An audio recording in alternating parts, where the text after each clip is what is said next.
قائد اعظم رحمتullah علیہ جمہوریت، انصاف اور برابری کے علمبردار تھے۔ صدر وزیر اعظم کا پیغام۔ صدر مملکت آصف علی زرداری نے اپنے پیغام میں کہا کہ آج قائد اعظم کو خراج عقیدت پیش کرنے کے ساتھ یقین، محکم اور انتھک محنت کو یاد کرنے کا دن ہے، جس نے پاکستان کی تشکیل میں بنیادی کردار ادا کیا۔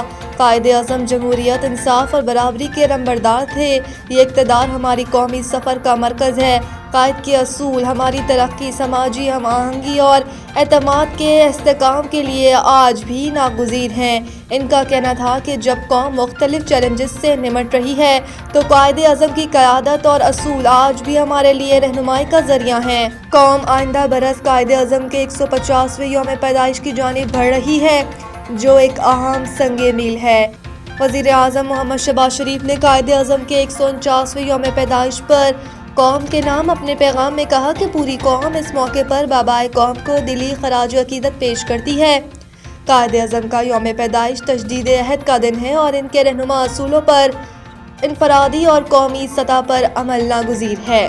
ان کا کہنا تھا کہ قائد اعظم نے بلا تفریق رنگ و نسل اور مذہب، ہم آہنگی اور انصاف کا درس دیا، جبکہ ایمان، اتحاد اور تنظیم روشن قومی مستقبل کی ضمانت ہیں۔ وزیر اعظم نے قوم پر زور دیا کہ آج اس عزم کی تجدید کریں کہ قائد اعظم کے نقش قدم پر چلتے ہوئے قوم کے وقار، تحفظ اور خوشحالی کے لیے متحد ہو کر کام کریں۔